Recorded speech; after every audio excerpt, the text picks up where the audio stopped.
ये है अपना विमाओं के अनुप्रयोग, ठीक है, एप्लीकेशंस ऑफ डायमेंशन। तो इसका जो पहला अनुप्रयोग है, पहली एप्लीकेशन है, वो क्या है कि किसी भौतिक राशि के मात्रक को एक पद्धति से दूसरे पद्धति में बदलना, ठीक है। भौतिक राशि यानी कोई फिजिकल क्वांटिटी है, उसकी जो यूनिट होती है, स्टैंडर्ड यूनिट यानी मानक मात्रक, को एक सिस्टम से दूसरे सिस्टम में, यानी पहला सिस्टम यदि एमकेएस है तो दूसरे में सीजीएस में कैसे कन्वर्ट करेंगे, या सीजीएस है तो एमकेएस में कैसे कन्वर्ट करेंगे, ठीक।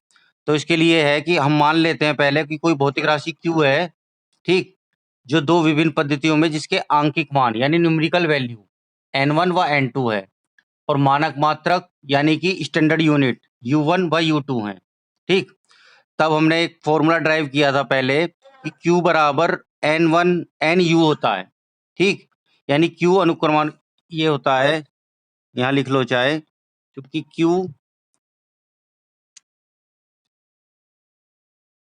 Q अनुक्रमानुपाती होता है U के, ठीक। जब Q हटाते हैं, अनुक्रमानुपाती हटाते हैं, तो ये हो जाता है NU, ठीक है, क्लियर।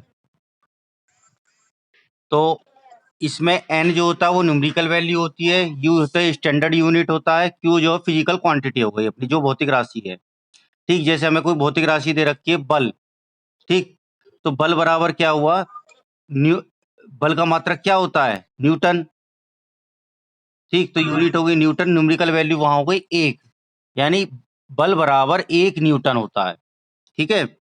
तो ऐसे ही हमने पहली पद्धति में जो है इसके मानक मात्रक अलग अलग पद्धतियों में n1 u1 n2 u2। अब इसी भौतिक राशियों की विमाएं मान लेते हैं। विमाएं आपको मैंने बताया था कि विमा क्या होती है, जो ये जो मानक मात्रक होते हैं इनकी जो घातें होती हैं, जैसे द्रव्यमान का है, इसे ए मान लो, लंबाई को एल मान लो और समय को सी मान लो, इनकी घातें जो हमने मान ली। जैसे इसमें लिखा है कि माना एक भौतिक राशि की विमाएं द्रव्यमान, लंबाई व समय में ए, बी व सी हैं, तो इसका विमेय सूत्र क्या बना, एम की पावर ए, एल की पावर बी, सी की पावर सी। अब इसे पावर ना बोल के यहाँ को क्या बोलते हैं, एम की विमा ए, एल की विमा बी, टी की विमा सी, ठीक है। अब यहाँ सिस्टम मान लेते हैं हम। यदि पहली पद्धति, अब पहली पद्धति कोई सी भी हो सकती है, एमकेएस रख लो, सीजीएस रख लो, एफपीएस रख लो, एसआई रख लो।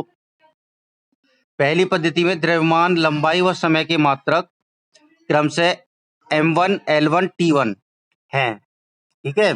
तो Q बराबर क्या हो गया, n1 तो न्यूमेरिकल वैल्यू हमने पहले ही मान ली है अलग अलग पद्धतियों के लिए, तो Q बराबर हो गया n1, और इसका विमीय सूत्र के हिसाब से प्रथम पद्धति के लिए 1 1 1, ठीक है। इक्वेशन आ गई हमारी एक। सिमिलरली इसी प्रकार से दूसरी पद्धति में द्रव्यमान, लंबाई व समय के मात्रक क्रम से क्या दे रखे हैं, m2 l2 t2 हो, तो इक्वेशन 2 क्या आई, Q बराबर n2 m2 l2 t2 और इनकी विमाएं a b c। समीकरण 2 हो गई हमारी क्लियर, ठीक है।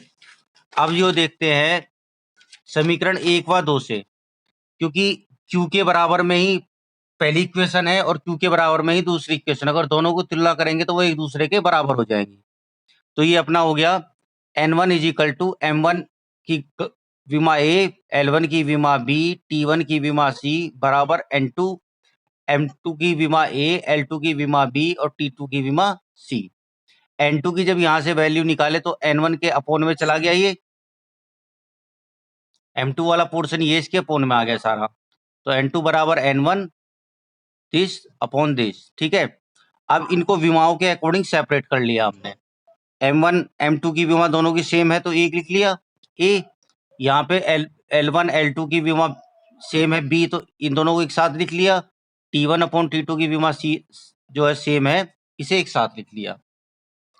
अब इस समीकरण में यदि हम m1 अपॉन m2 और l1 अपॉन l2 और t1 अपॉन t2 व n1 के मान रख दें तो हमें n2 की वैल्यू निकल जाएगी, या इसी समीकरण